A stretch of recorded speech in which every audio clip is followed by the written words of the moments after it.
Welcome to my video and new blog. So guys, आप सभी का mister Shaurya Agarwal garden channel पर आप सभी का स्वागत है। सो गाइस, आज है हमारी गार्डनिंग चैलेंज का डे 3। सो गाइस, आज हम लोग जानेंगे इस डे 3 में गमलों में जो पौधे होते हैं उनकी ग्रोथ को हम लोग कम से कम समय में कैसे बढ़ाएं और क्या क्या टिप्स एंड ट्रिक्स को फॉलो करें जो पौधों की जो ग्रोथ है कम समय में इतने छोटे से लेकर इतने बड़े तक फैल जाएं ये पौधे। सो आज हम लोग ये सारी टिप्स एंड ट्रिक्स को जानने वाले हैं। सो वीडियो होने वाला है हर बार की तरह बहुत ज़्यादा इंटरेस्टिंग। सो वीडियो को स्किप बिल्कुल भी मत करना और छोड़ कर तो बिल्कुल भी मत जाना। सो चलते हैं फटाफट से एंड करते हैं बिना किसी देरी के आज की ये जो वीडियो एंड ब्लॉग है इसकी शुरुआत। सो चलते हैं। सो गाइस, सबसे पहले मैं आपको बता दूं, पौधों की अगर आप लोगों को ग्रोथ बढ़ानी है तो पौधों की ग्रोथ को बढ़ाने के लिए सबसे पहले हमें पौधों की जो जड़ें होती हैं उनकी ग्रोथ को बढ़ाना होगा, क्योंकि पौधा ऊपर से तभी बढ़ता है तब पौधे की जड़ें नीचे से अच्छी ग्रो होने लगती हैं। सो पौधे की जड़ों को ग्रो करने के लिए हमें किन किन बातों का ध्यान रखना होता है, किन किन टिप्स एंड ट्रिक्स को फॉलो करना होता है, चलते हैं फटाफट से मैं आपको बताता हूँ। सो सबसे पहले तो आप लोगों को सही मिट्टी का चयन करना बहुत ज़्यादा ज़रूरी है। पौधों की ग्रोथ को बढ़ाने के लिए मिट्टी हार्ड नहीं होनी चाहिए और इस मिट्टी का जो एक परफेक्ट मिश्रण है वो परफेक्ट होना चाहिए। कौन से पौधे के लिए कैसी मिट्टी ज़रूरी है ये मैंने फुल वीडियो चैनल पे डाल रखा है। गार्डनिंग चैलेंज डे 2 में फुल टिप्स एंड ट्रिक्स के साथ सब कुछ सिखा रखा है। मिट्टी को कैसे तैयार किए करते हैं, कौन से पौधे के लिए किस तरह की जो मिट्टी होती है वो तैयार करना कैसे ज़रूरी है और तैयार करने के बाद क्या क्या फ़ायदे हैं, ये सब कुछ मैंने उस वीडियो में फुल जानकारी के साथ बता रखा है। सो चलते हैं आगे बढ़ाते हैं आज की इस टॉपिक को और इस वीडियो को। सो गाइस, एक परफेक्ट मिट्टी के साथ साथ कई सारी चीज़ों का आपको ध्यान रखना होता है, जैसे कि हर 15 दिन में गमले में जो मिट्टी होती है ना उसकी बुनाई करना। जैसे कि आप लोग ये चेक कर सकते हो, अब ये मिट्टी जो है टाइट हो चुकी है। अगर आप लोग ऊपर ऊपर से इस मिट्टी की बुनाई करते रहोगे तो ये जड़ें जो हैं अच्छी तरह से गहराई में जाती रहेंगी और बहुत ज़्यादा मजबूत हो जाएंगी। अंदर जाके जो पौधा है ऊपर की तरह से अच्छी तरीके से ग्रोथ करेगा। जैसे कि आप लोग ये चेक कर सकते हो, हमारे पौधे में कई सारी नई नई ब्रांचेस आ रही हैं, ये आप लोग चेक कर सकते हो इस 12 के पौधे में। इसी के साथ साथ आप लोगों को हर 1 महीने बाद यानी कि हर 30 से 40 दिन बाद गमलों में खाद डालना भी बहुत ज़्यादा ज़रूरी है। और खाद है ना ज़्यादा केमिकल वाला नहीं होना चाहिए। मैं तो आप लोगों को हर बार ऑर्गेनिक खाद जो होता है वही सजेस्ट करता हूँ। जैसे कि आप लोग ये चेक कर सकते हो, हमने इस गमले में भी गोबर का जो खाद है नेचुरल खाद वो डाल रखा है, ये आप लोग चेक कर ही सकते हो। सो ये जो खाद है हर 30 से 40 दिन बाद डालना होता है, क्योंकि पौधा जो है पानी से कम बढ़ता है, खाद से कम बढ़ता है, लेकिन उसे हवा जो है प्रॉपर तरीके से मिलती रहनी चाहिए। अगर यही पौधे अगर हम लोग गार्डन में या किसी एक खुली जगह पर लगाए ना तो खाद की इतनी ज़्यादा ज़रूरत नहीं होती है। लेकिन गमलों का जो एक एरिया होता है वो एक स्पेस जो होता है वो बिल्कुल फिक्स होता है और वहाँ पे जो पोषक तत्वों की कमी है वो ज़्यादा होती है। हवा इतनी प्रॉपर तरीके से इन्हें चारों तरफ से नहीं मिलती है इनकी जड़ों को, इसीलिए इनकी जो ये जड़ें होती हैं वो ग्रो नहीं कर पाती हैं। इसीलिए हमें हर 30 से 40 दिन बाद इनमें खाद डालना बहुत ज़्यादा ज़रूरी होता है। उसी के साथ साथ आप लोगों को अगर नए गमले आप लोग बना रहे हो तो उनमें ओवरफ्लो का हॉल होना बहुत ज़्यादा ज़रूरी है।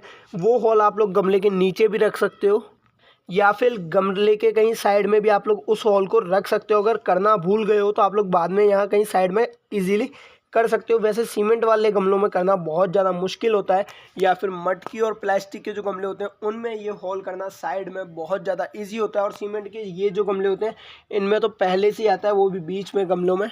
सो आपको सीमेंट वाले गमलों में तो हॉल करने की ज़रूरत है ही नहीं बिल्कुल भी।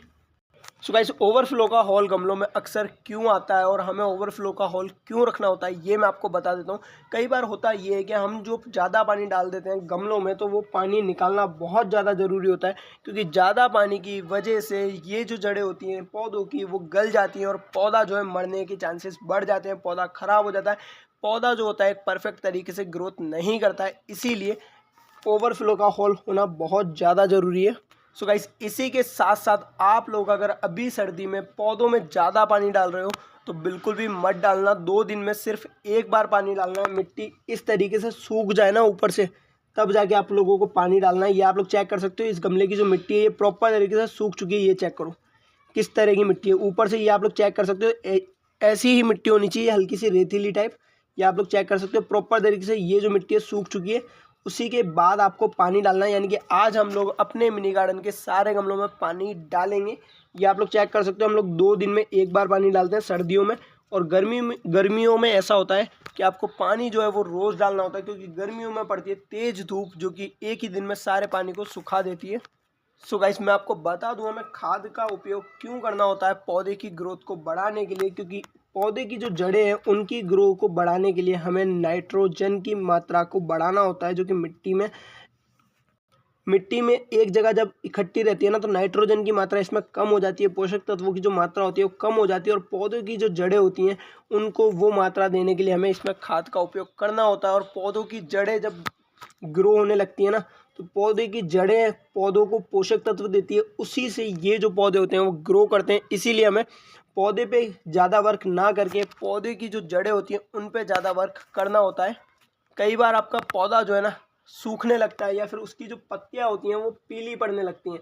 उसका कारण है ना, कई बार पौधा पुराना होने का नहीं होता है, क्योंकि पौधे की जो जड़ें होती हैं उनमें कई बार नीचे की साइड से फंगस वगैरह लग जाते हैं। इसीलिए आप लोग उस चीज़ को भी, उस प्रॉब्लम को सॉल्व करने के लिए नीम की खली या फिर सरसों की जो खली होती है ना, उसका यूज़ कर सकते हो और उससे उस प्रॉब्लम को सॉल्व कर सकते हो। नीम की खली और सरसों की खली आप लोग अगर पौधों में यूज़ करते हो तो सारे जो फंगस और सारे जो बैक्टीरिया हैं जड़ों में लगे हुए, वो सारे के सारे मर जाते हैं। सो आप लोग इन 2 चीज़ों का यूज़ कर सकते हो इन सारे फंगस और बैक्टीरियाज को हटाने के लिए। सो गाइस, कई बार जो होता है पौधों की जड़ों में पोटेशियम की मात्रा भी कम पड़ जाती है। सो आप पोटेशियम की मात्रा को मेंटेन रखने के लिए या फिर बढ़ाने के लिए आप लोग छाछ जो होती है ना उसका यूज़ कर सकते हो। जब भी आप लोग गमलों में पानी डालो तो छाछ आप लोगों को कम से कम आप लोगों को 1 बाल्टी पानी में 3 से 4 चम्मच छाछ की डालनी होती है। जैसे कि आप लोग ये चेक कर सकते हो, आज हम लोग अपने मिनी गार्डन के सारे गमलों में पोटेशियम की मात्रा को बढ़ाने के लिए छाछ भी डाल रहे हैं। सो आप लोग ये चेक कर सकते हो, 1 बाल्टी पानी में 3 से 4 चम्मच कम से कम छाछ जो होती है वो डालनी होती है। ये आप लोग चेक कर सकते हो, छाछ डालने के बाद इस पूरी बाल्टी के अंदर बन चुके हैं, ये आप लोग चेक कर सकते हो बादल। सो अब इस छाछ को अच्छी तरीके से पानी में मिलाना है, ये आप लोग चेक कर सकते हो। जैसे ये प्रॉपर तरीके से मिल जाएगी ना, सो ये बन चुका है एक केमिकल, जिससे पौधों की जो जड़ें होती हैं उनमें जो पोटेशियम की मात्रा की कमी आती है ना वो पूरी होती है। सो आप लोग ये चीज़ चेक कर ही सकते हो। आप लोग इसको भी 1 महीने में 1 बार यूज़ कर सकते हो, यानी कि 30 दिन में 1 बार आप लोग इस चीज़ को भी यूज़ कर सकते हो। सो चलते हैं और बताता हूँ मैं आपको इसका यूज़ कैसे करते हैं। सो आप लोग ये चेक कर सकते हो, गमले में जिस तरीके से पानी आप लोग डालते हो ना, उसी तरीके से इस पानी को आप लोगों को अब सारे गमलों में डाल देना है। सो गाइस, यही सारी टिप्स एंड ट्रिक्स है पौधे की ग्रोथ को कम समय में बढ़ाने की। सो गाइस, आज की इस वीडियो को यहीं ख़त्म करते हैं, यानी कि गार्डनिंग सीरीज के डे 3 को यहीं ख़त्म करते हैं, और मिलते हैं इसी के साथ नेक्स्ट 4th डे में, यानी कि 4थे दिन में। सो बाय, मिलते हैं इसी के साथ next video and next blog में। लेकिन जाने से पहले अगर चैनल पर नहीं हो तो सब्सक्राइब, एंड वीडियो पे नहीं हो तो लाइक करना मत भूलना। वैसे मैं आपको बता दूं, मैंने ले रखा है गार्डनिंग चैलेंज, वो भी 30 डेज़ का। सो बाय, मिलते हैं इसी के साथ next video and next blog में। सो बाय।